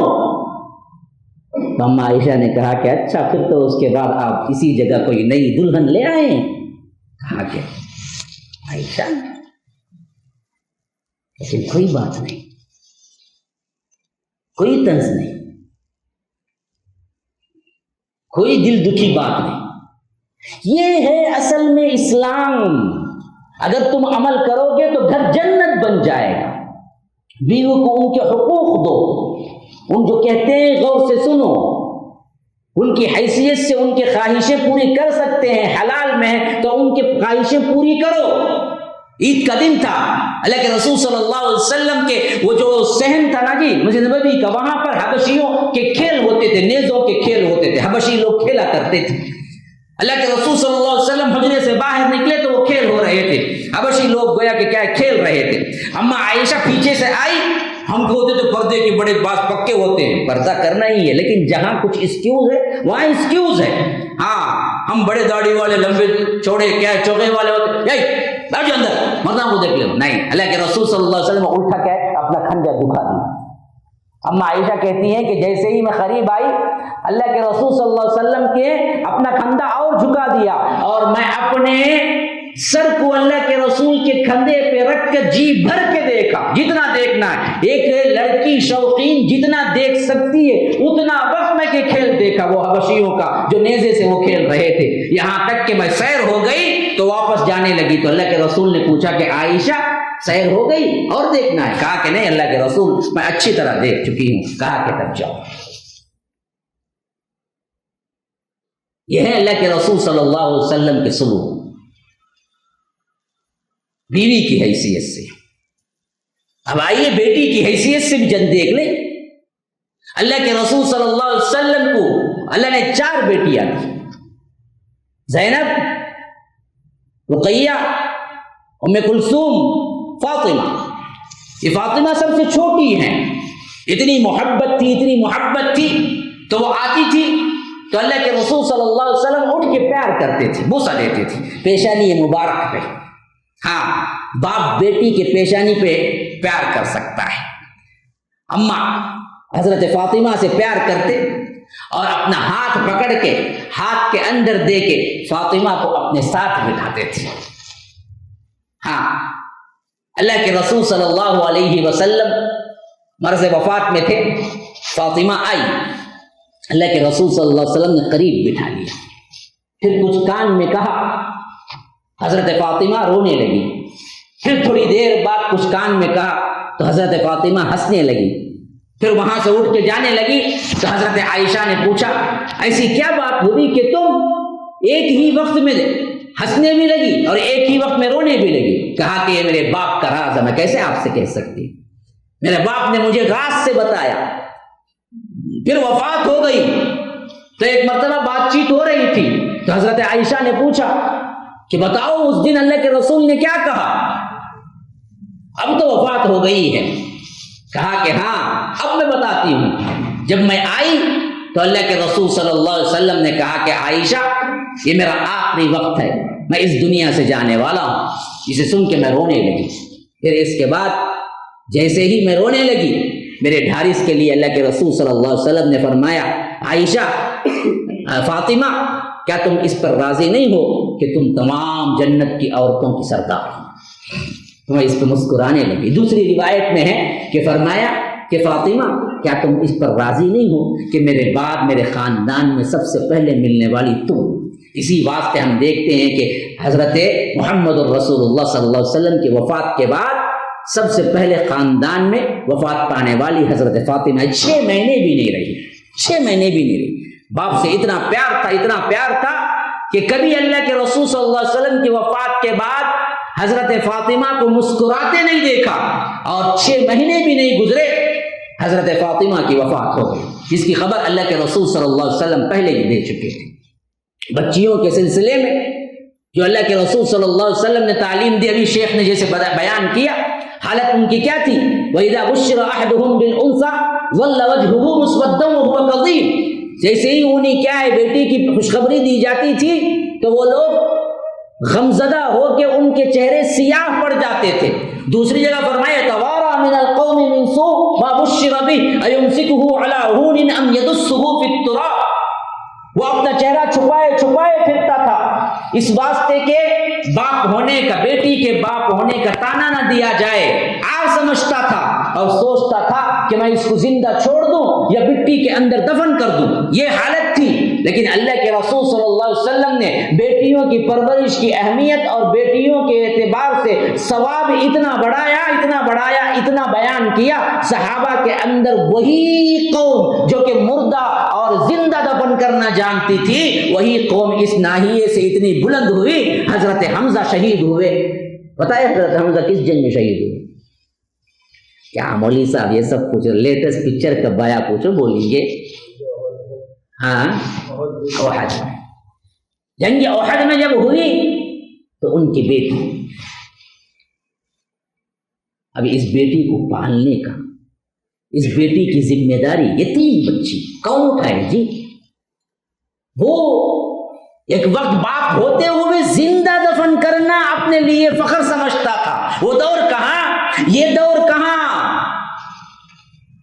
طبرانی کی روایت میں پورا قصہ موجود ہے جو زندہ دفن کرتا تھا. ایک صحابی آئے اللہ کے رسول صلی اللہ علیہ وسلم سے بیعت کی، پھر رونے لگے. کہا کہ کیا ہو؟ کہا کہ اللہ کے رسول میرے اسلام تو میں نے لے آیا، لیکن کیا اللہ میری غلطی کو معاف کرے گا؟ پوچھا کہ کون سی غلطی؟ کہا کہ یہ بہت بڑی غلطی. کہا کہ سناؤ مجھے. تو وہ صحابی سنانے لگے. طبرانی کی روایت میں پورا قصہ موجود ہے. کہا کہ اللہ کے رسول صلی اللہ علیہ وسلم میں اپنی بیوی سے ویسے ہی محبت کرتا تھا جیسے عام لوگ. پھر شادی ہونے کے بعد میں سفر پہ نکلا تو اس وقت میری بیوی حمل سے تھی، اور جب میں واپس آیا تو اس کا حمل جا چکا تھا. میں نے پوچھا اولاد ہوئی کچھ؟ کہا کہ ہاں ایک مردہ بچی ہوئی جسے ہم دفنا دیے. بات آئی گئی ہو گئی اور میں بھی بھول گیا. پھر اس کے بعد کچھ دنوں بعد پڑوس کے گھر سے ایک بچی میرے پاس کھیلنے آنے لگی، یہاں تک کہ میں اس کے ساتھ اتنا مانوس ہو گیا. کبھی کبھی وہ نہ آتی تو میں اپنی بیوی سے پوچھتا کہ آج پڑوس کی بچی نہیں آئی ہے. اتنا میں مانوس ہو گیا. اس سے دل ایسے لگا کہ گویا کہ وہ میری اپنی سگی بچی ہے. یہی محبت ہو گئی اور وہ بچی کو بھی مجھ سے محبت ہو گئی. روزانہ کچھ نہ کچھ وقت وہ مجھ سے ساتھ بتانے لگی. تو ایک وقت آیا کہ میری بیوی نے مجھ سے کہا کہ ایک بات بتاؤں میں آپ کو. کہا کہ ہاں بتاؤ. دیکھو تمہیں جس پڑوس کی بچی سے بڑی محبت ہو گئی ہے، تمہیں بتاؤں اس کی حقیقت کیا ہے؟ میں نے پوچھا کہ ہاں حقیقت بتاؤ. تو میری بیوی نے کہا کہ اصل میں جس وقت میں حمل سے تھی اور آپ سفر پہ گئے تھے اس وقت جو بچی ہوئی وہ مردہ نہیں ہوئی بلکہ وہ یہی بچی ہے. تم کہیں زندہ درگور نہ کر دو, زندہ دفن نہ کر دو, اس ڈر سے میں نے پڑوس کو دے دی تھی.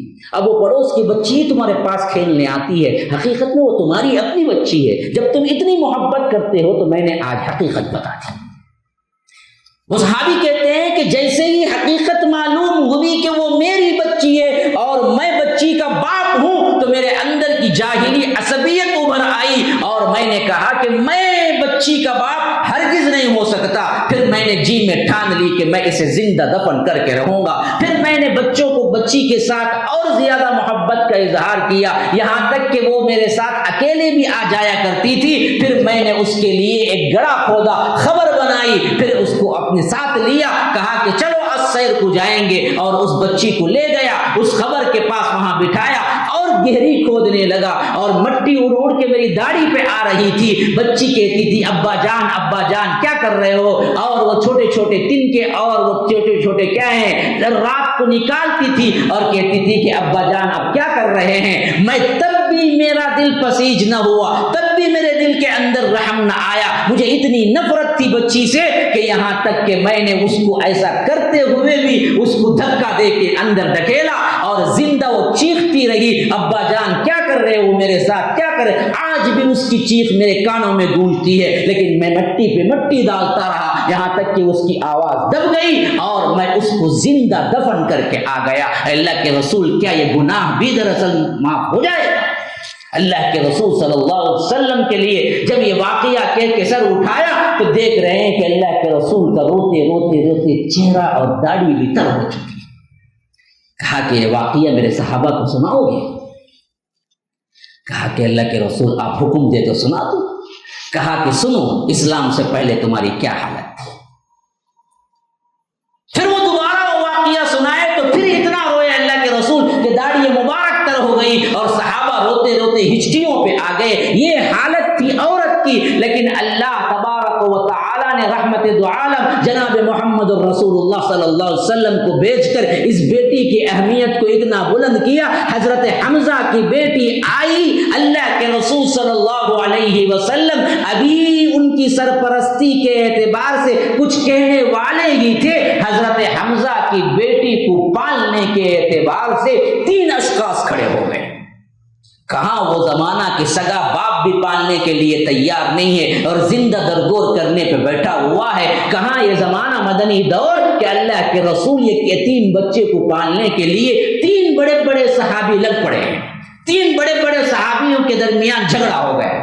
ایک طرف حضرت علی کھڑے ہو کے کہہ رہے تھے کہ یہ میرے چچا تھے, یہ چچا کی بیٹی ہے تو پالنے کا سب سے زیادہ حق مجھے. حضرت جعفر جو حضرت علی کے بڑے بھائی تھے وہ کہہ رہے تھے کہ نہیں, میرا حق زیادہ بنتا ہے کیونکہ وہ میرے چچا بھی تھے, ساتھ میں میری بیوی اور اس بچی کی ماں دونوں بہنیں ہیں تو خالہ کا حق زیادہ بنتا ہے, تو اس بچی کو پرورش کرنے کا سب سے زیادہ حق مجھے ملتا ہے کہ یہ بچی مجھے ملنی چاہیے. ادھر زید بن حارثہ کھڑے ہو گئے تھے, اللہ کے رسول صلی اللہ علیہ وسلم کے متبنہ بیٹے, لے پالک بیٹے. انہوں نے کہا کہ نہیں, کسی کا نہیں حق بنتا, میرا حق بنتا, کیونکہ اللہ کے رسول نے مجھے اور حمزہ کو مکی زندگی میں بھائی بھائی بنایا تھا. یہ میری بھائی کی بچی ہے, میں پالوں گا. یہاں تک کہ فیصلہ نہیں ہو, تینوں اپنا اپنا حق جتا رہے تھے کہ اس بچی کو میں پالوں گا, اس بچی کو میں پالوں گا. یہاں تک کہ واقعہ اللہ کے رسول صلی اللہ علیہ وسلم تک پہنچا. اللہ کے رسول صلی اللہ علیہ وسلم نے فیصلہ کیا کہ آؤ تینوں. کہا کہ دیکھو تم بھائی ہو لیکن ایمانی رشتے کے بھائی ہو, اور تم چچا کے یہ بیٹی ہے اور تمہارے چچا ہیں, لیکن پھر بھی حق سب سے زیادہ بنتا ہے ماں کے بعد خالہ کا, اور یہ خالہ حضرت جعفر کی بیوی ہیں, تو جعفر کو سب سے زیادہ حق بنتا ہے کہ اس بچی کی پرورش کرے, کیونکہ خالہ بمنزلہ ماں کے برابر ہوتی ہے. کہاں یہ واقعہ, کہاں وہ واقعہ. ہاں, اب آخری ایک واقعہ سن کے بات ختم کر دیں گے. لوگ ایسے دیکھ رہے ہیں کہ ابھی کیا سیٹ سے بھی نکال لیں گے, شیر الگ مجھے الگ کرنا. بس مولوی صاحب, بس ہو گیا مولوی صاحب, ہمیں بھی دیکھتے ہی 8:15 ہوا تو ختم کریں گے, 8:30 ہوا تو ختم کریں گے. انہیں کیا یہ ختم کرے دستت نہیں ہے, ہم کیا کرنا ہے, نیچے سے چیئر کھینچے تو جن کی برابر. ہاں, یہ سیاسی لوگ ہم یہ ساتھ بٹھا لیتے کبھی کبھی, نہ ادھر جانے نہ ادھر اٹھنے انہیں. باپ بیچارہ پیسہ لے کو لگاتا,